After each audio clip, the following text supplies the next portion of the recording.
นี่คืออ่างเก็บน้ำบ้านอ่างเลยตอนบ่ายใกล้ค่ำมื้อนี้ผู้ค้า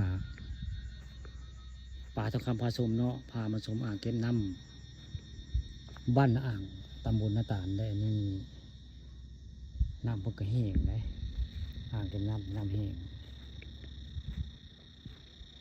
เป็นตาตึกเฮเซโมงได้เบิ่งแล้วก็ได้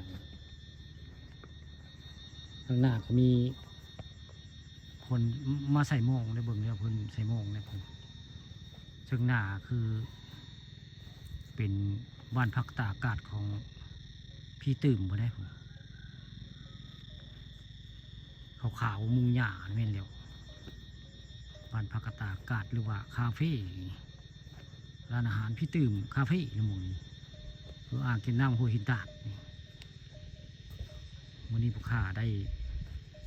มาวัดมาว่าน้องปู่วันนี้ก็เลยลงมานี่ลงมาถ่ายหนังน้อยให้ผู้ติดตามเบิ่งภาพคุณก็เป็นงัวสารงัวไล่ได้ผมใช่ไล่งัวจงงัวภายดอกของภาพก็ได้มันย่างลงมากินน้ำบ่อันนี้ก็เพื่อนไทยอันพายเรืออันจะเพิ่นใส่อย่างไรยืนถามเพิ่นจะได้เพิ่นใส่ป่าบ่ได้ป่าจะได้สามชื่อเล่าไงมีได้กุ้งก็จะชื่อกุ้งชื่อถามเพิ่นลองเบิ่งไทยอันพายเรือง่ายเดินห่างคุบเอกมันนี่เห็นเพื่อนพายเรือแล้วหากเจ้าได้ป่าก็จะซื้อ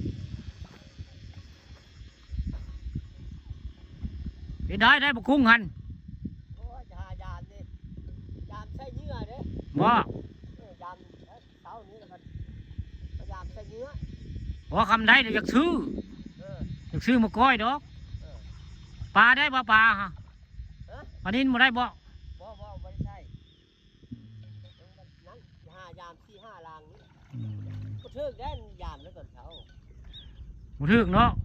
ยามจะใส่เนื้อนี่ฮะยามใส่เนื้อไว้ตอนเช้าสักมือหนึ่งยังสิมาตึกแห่อยู่น้ำมันแห้งคือว่านแห่จิตการนี่กวบต่อตะเก้าเสียต่อใดตอนนั้นได้กวบตามต่อจิตการปลานินเนาะปลาหน้ามองก็คักท่านตะเก้าสิโอ้ยวัน5ซื้อแห่อยู่ได้เดี๋ยวนี้ปลาหน้ามองนี่ว่า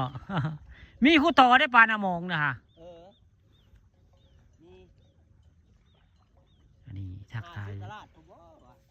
แต่บ้านอ่างได้ตามเพื่อนคนนั่นผัวนางนีพ่นเนาะตาไทยผัวนางนีได้เพิ่นมาใส่ตุ้มกุ้งใส่โม่งว่าไงเพิ่นนะแต่บุคคาสิมันมาใส่อย่างไรเฮก็ไม่ได้มานำมันนี่ไม่ได้เฮมานำจะปิดตะตึกอยู่บริเวณอ่างเก็บน้ำห้วยหินตาดบ้านอ่างจะคืออยู่ได้น้ำก็แห้งว่าไงข้างหน้าก็นั่นละอันเป็นกระโจมมันเป็นบ้านพักตากอากาศของพี่ตื่มละมงคลมาพักมาเศร้าเนาะมองนี่ขักได้สิวทัดเพิ่งก็ได้พูดกับมีคนเลี้ยงงูได้ภาคเจ้าคนพายถกยืนอยู่มีคนเลี้ยงงูได้ภาคคนนี่แหละอ่างเก็บน้ำโอ้ยหินตาดบ้านอ่างแล้วนี่ข้าพาบึงน้ำบึงในในมื้อนี้ไปเบิ่งหมอเจ้าก็ไปเนาะมื้อนี้พาเบิ่งน้ำมื้อนี้น้ำอ่างเก็บน้ำบ้านอ่างเป็นนี่แล้วน้ำก็ลุ่มเลยผมหากคุณมีคุณเลี้ยงงู